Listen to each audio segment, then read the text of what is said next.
Tu pourrais le reprendre maintenant, ton nom, si tu le voulais. C'est le moment. Pour l'Amérique. En Amérique, Maupio. Ouais. Mais Marceau, c'est pas facile à dire non plus. Ah, comment ils disent les Américains alors? Bah, ils disent pas. Ouais. La blonde.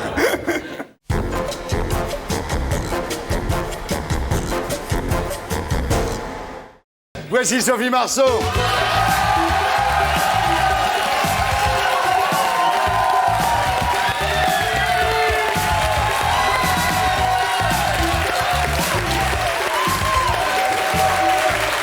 Sophie Marceau. Bonsoir. Bonsoir Sophie. Merci d'être avec nous. Vous connaissez Laurent? Oui, on s'est rencontrés. Vous allez jouer dans son film? Ça y est, voilà. Ça y est. Je lui fais faire un petit bout d'essai. Hein, Ah, tu l'as vu? Attends. Mais allez, c'est une bonne comédienne. Hein, On verra. Il est dur à convaincre. Ah ouais, il est dur. Bien, alors Sophie, après Juliette Binoche l'année dernière, vous êtes cette année marraine de l'opération Photo de Star au profit de Reporters sans frontières. Avant d'en parler, je voudrais rappeler à nos amis téléspectateurs quelques chiffres concernant la liberté de la presse dans le monde. En 2002, 25 journalistes sont morts dans l'exercice de leur métier. 400 médias ont été censurés. 121 journalistes étaient emprisonnés au 1er janvier 2003. Voilà, c'est une étude qui porte sur 156 pays, qui a été publiée le 3 mai à l'occasion de la 13e journée de la liberté de la presse. Voilà, donc c'est quand même une situation extrêmement grave. Il y a un bouquin qui raconte tout ça, c'est le livre de Reporters sans frontières.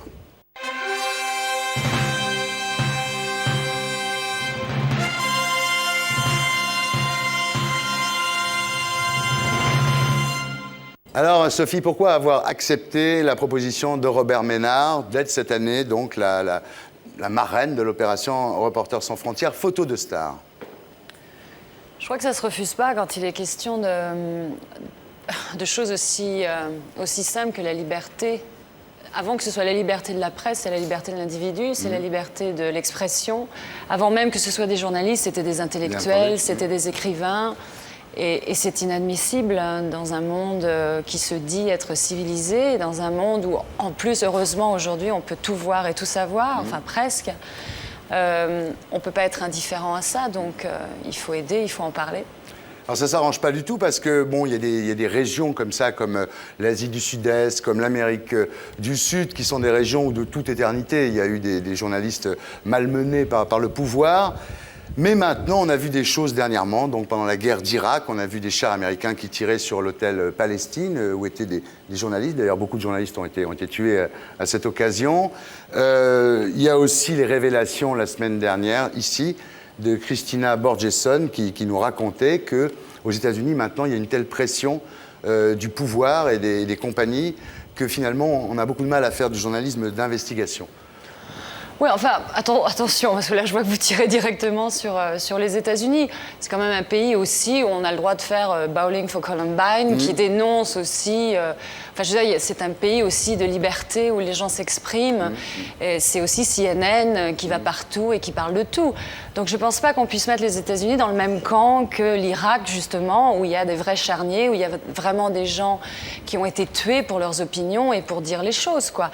Et aujourd'hui, bon, il n'y a pas que l'Irak, on parle de l'Irak, mais il y a Cuba essentiellement, où aujourd'hui encore, il y a des acteurs qui vont faire des photos avec Fidel Castro, et puis il y a des gens qui, eux, se font enfermer parce qu'ils ont écrit une ligne ou un poème, quoi.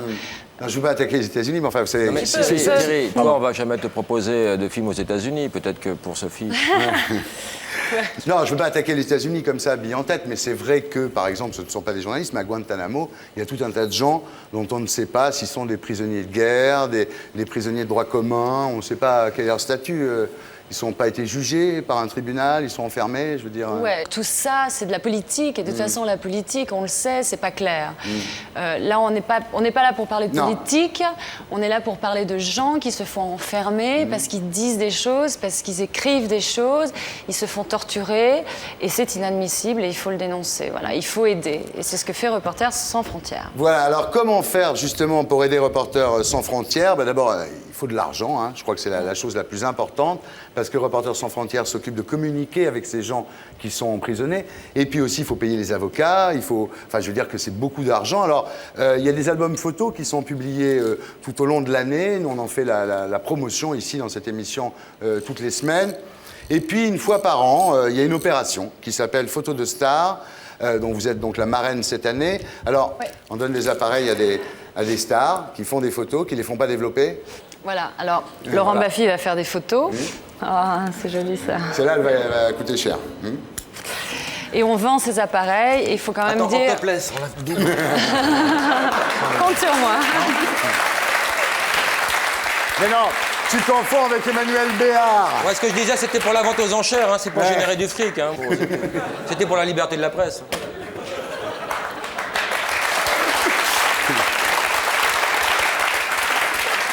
Donc, ces appareils sont vendus aux enchères. Voilà. Ils sont vendus aux enchères. Par exemple, l'année dernière, ils ont récolté à peu près 100 000 euros. Mais ce qu'il faut dire surtout, c'est que, par exemple, à Cuba ou ailleurs, en Iran, en Birmanie, si les familles ne donnent pas à manger à leur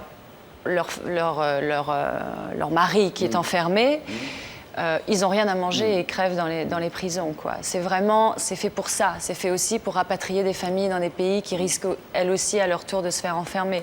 C'est vraiment des actions ponctuelles qui est question de sauver des gens de la mort, quoi. Il est vraiment question de vie ou de mort. Alors, donc, ces appareils sont vendus aux enchères. L'année dernière, vous aviez fait des photos, d'ailleurs. Votre appareil avait été vendu extrêmement cher. Ah bon ? Ouais, ouais. Il y avait quoi sur ces photos, alors? Il y avait Laurent topless. Ça a fait un succès, je vous dis pas.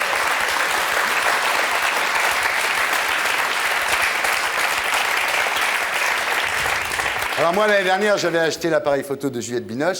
Cette année, j'achèterai le vôtre. J'achète toujours l'appareil de la marraine. moi. Ah, Moi, j'ai acheté l'appareil photo de David Hamilton et c'était flou. Alors, à qui réclamer?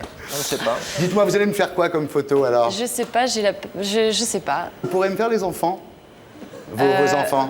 C'est un peu ce que j'avais fait l'année dernière. C'était oui. pas que les miens, c'était Ah, des enfants. Les enfants en général. Ouais, Et les vôtres, on ne c'est savait un pas peu- lesquels c'était au milieu de tout ça. Voilà, c'est ça. Vous avez déclaré, Sophie Marceau, le compliment que j'aime entendre, c'est pour ça que je vous parlais de vos enfants, c'est que je suis une bonne maman. Mm-hmm. Vous voulez qu'on dise ça quand vous serez parti tout à l'heure? Vous voulez qu'on dise que vous êtes une bonne maman? Ça vous ferait Ouais. plaisir? Hein? Très. Alors, il y a- Enfin bon, là, je suis pas dans l'exercice de mes fonctions de Oui, maman, oui. mais Tu peux appeler tes gosses, qu'on voit comment tu te démerdes. non. On fait des pâtés de sable sur la plage avec eux et tout. Incroyable. Ah, ils Oui, s'occupent oui, beaucoup. je fais tout ça, ça vous surprendrait. Alors, il y a un autre compliment qui vous a été adressé, celui-ci par Jean-Jacques Ayagon, le ministre de la Culture, le jour où il vous a décoré de la médaille d'officier des Arts et Lettres, donc en février. Il a dit, le ministre, hein, en parlant de Sophie Marceau, il a dit « c'est une incarnation de la liberté et de la révolte ». Vous vous souvenez de ça? Il était fonce-dé, hein, ça joue aussi. Ah oui. Il a dit en parlant de vous, vous êtes un modèle dans notre pays. Pour nous, donc français, J'en suis c'est fait. un modèle Ouais. pour nous. Merci. Et à l'étranger, vous incarnez l'image de la femme française parfaite. Et vous méritez, Sophie Marceau, c'est toujours le ministre qui parle, hein. Oh là Et là. vous méritez Qu'est-ce que pour je vais dire cela, après ça Sophie Marceau, la gratitude de la République. Oh, mais j'en suis très fière.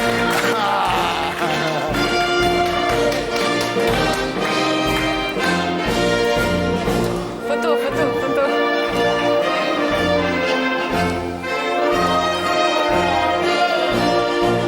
C'est bien, depuis qu'il y a Sarkozy, il n'y a plus personne qui siffle la Marseillaise. hein. Non, en fait, c'était un test. Ah, vous avez les foies des Bleus, hein, là, ça y est. Alors, Sophie Marceau, vous êtes toujours l'actrice préférée des Français.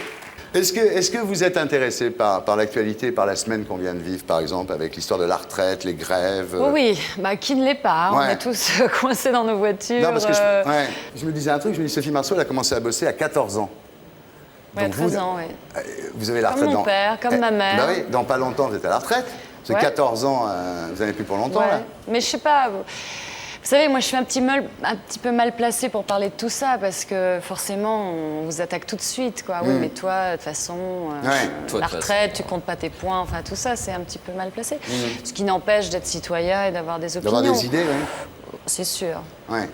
Quand vous étiez petite, à l'époque où vous habitiez Gentilly, vous aviez beaucoup de copains communistes, et notamment le père de Jacques, votre petit ami, qui vendait l'Humanité le dimanche matin. Ouais.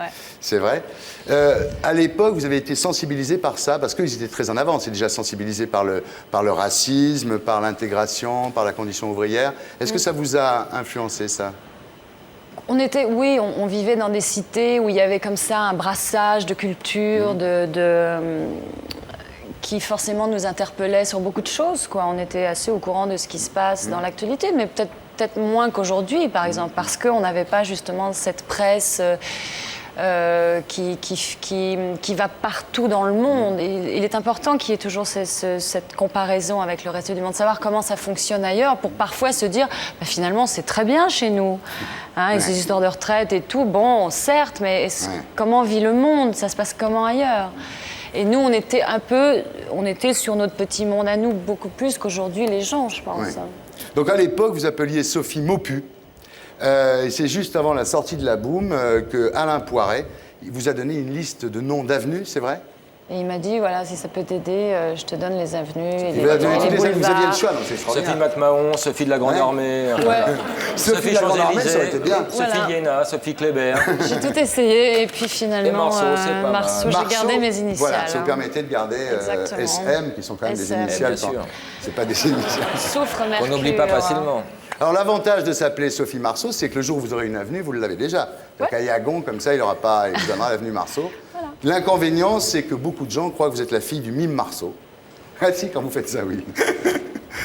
Vos parents n'étaient pas contents quand vous avez quitté le nom de Maupu, ça les a Oh, énervés. bah, hein. j'imagine un peu, oui. Ouais. C'est joli, Maupu, pourquoi t'as pris Marceau? Non, j'ai pas de regrets. Tu pourrais le reprendre maintenant, ton nom, si tu le voulais. Oui, c'est le moment. Pour oui. l'Amérique. En Amérique, Maupu. Ouais. Maupu. Bah, Marceau, c'est pas facile à dire non plus. Ah, comment ils disent les Américains alors? Bah, ils disent pas. Ouais. La blonde. Dans les choses, on va pas passer la soirée là-dessus, mais dans les choses qui vous ont énervé, par exemple, la chanson de Julien Clerc où il parle de vos seins, ça vous a énervé? Non, pas plus que ça. Bah C'est de vieilles histoires. Moi, Ouais. j'écoutais Vous l'en Julien avez Clerc voulu? ce matin dans ma voiture, vous Ouais. voyez, donc je lui en veux pas. Vous n'êtes pas, ouais, vous n'en voulez pas, vous n'êtes pas rancunière. Non, du tout. Quand on vous a prêté une liaison avec Messier, le patron de Vivendi, ça vous a énervé? Oui, parce que j'étais enceinte Ouais. d'un autre homme que j'aime et Ouais. ça m'aurait très embêté qu'il y ait confusion. Ouais. Et puis voilà, j'aime pas qu'on raconte des conneries Ouais. sur mon compte, donc ça m'énerve forcément. Et c'est Messier qui s'est vanté, c'est parti d'où cet Je embrouille? peux pas, je ne dirai rien. C'est bizarre cette histoire. ouais. Confidentiel. Ouais, ouais, mais moi, il non, m'a je dit sais qu'il pas, avait- Moi, j'ai vous pas connais- les sources. je vous connais pas, mais je pense pas que vous soyez rappelle-toi. capable de coucher avec un petit gros comme Il ça. nous avait dit qu'il avait... Non. Mais quand il était venu, Messier, il s'était un peu vanté. Il t'avait dit qu'il avait pécho Julia Roberts, c'est ça? Il n'avait pas dit Sophie Marceau, il avait dit Si, Julia dans les Roberts. coulisses, je crois qu'il a dit. Je suis pas sûr. Bien, Sophie, alors vous avez eu des hauts, vous avez eu des bas. Vous avez dit d'ailleurs, on a tous notre sac à malheur, voilà. Donc Belle on va image. vous faire une interview up and down.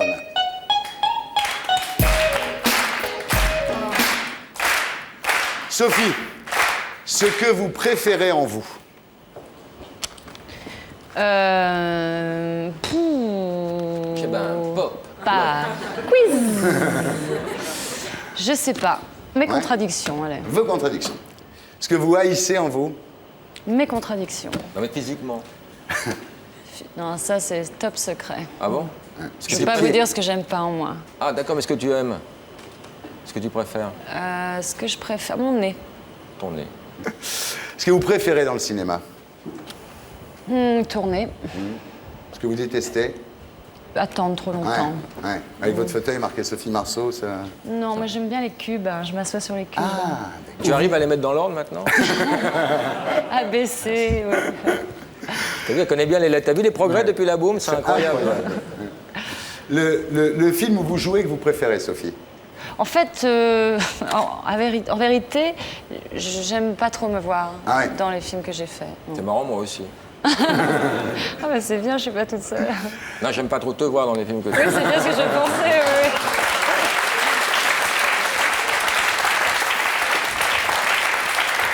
Alors, si vous savez pas lequel vous préférez, vous savez celui que vous détestez quand même. Dans tous les films que vous avez fait, il y en a bien un que vous haïssez plus que tout. Je pense, bizarrement, alors que c'est un homme pour lequel j'ai énormément d'admiration, Antonioni, mais j'ai pas du tout aimé le film que j'ai fait Voilà, avec lui. ouais. Voilà. Le plus grand moment de votre vie? Me réveiller chaque matin. Ah, c'est bien. C'est bien trouvé, ça. Et le pire moment de votre vie? À part maintenant, quoi. Le pire moment de ma vie, La boum de- j'en ai, ouais. La boum Ouais, c'était de- pas formidable, non, ouais, c'est vrai. Ce qui vous fait le plus rire dans la vie? Plein de choses. Votre Jules, il vous fait rire? Ouais. C'est comme ça qu'il vous a C'est un signe. C'est comme ça qu'il vous a non, séduit? Pas du tout. Non, non. Qu'est-ce qu'il a de plus que les autres? Il L'argent? a quoi? Il a beaucoup Il a beaucoup d'argent. Non, pas d'argent. quoi, ça? Oui, c'est ma non, secte. pas d'argent, c'est sa secte. Ce qui vous fait le plus rire, alors? Ah, ce qui me fait le plus rire, je sais pas, je vous dirais Tati, Jacques Tati, par exemple. Voilà. ouais. Bon. Tu t'habilles encore là-bas? Hein, je m'habille encore là-bas. Putain, pourtant t'as pris du blé, hein, incroyable. Daffy, elle est drôle. Daffy est super drôle, Ah, je on l'adore. fait, Eh oui. Ce qui vous fait le moins rire? je sais pas. J'ai envie de dire l'injustice un peu. Ouais, c'est ça. Ouais. Ce que vous avez de plus sexy en vous? Tout. Non? Tout? Vous savez, non? Oui, tout, c'est vrai. Hein? Ouais, C'est un tout, non? ouais. Ça, vous êtes vachement bien comment ça. Je suis un peu... Ah! Ce que vous avez de moins sexy en vous. Elle l'a dit, elle s'appelle Maupu. Ça peut être tout, hein. C'est... Ce que vous regardez en premier chez un homme. Bah, ses yeux. C'est là qu'on regarde, non? Ouais. Et en dernier? Son dos parce qu'il s'en va. Comme il parle bien. Ce que vous regardez en premier chez une fille. Bah, ses yeux aussi. Moi, je regarde les gens dans les yeux. Ce que vous regardez en dernier chez une fille. Son dos quand elle s'en va. Ah, dernière question. Vous préférez quoi dans l'amour? Le sexe. Ah, le sexe. Et dans le sexe? Le sexe. Le sexe. Et vous détestez... Ah, elle a T'es changé. troublé, La t'es non, troublé. c'est pas là, c'est que la T'es petite de la troublé. boum, elle a changé, oui. Et alors, ce que vous, ce que vous détestez dans l'amour? Quand il s'en va. Quand il s'en va, voilà. Et pour être sûr de ne rien rater de Inarditube, abonnez-vous et mettez un pouce bleu.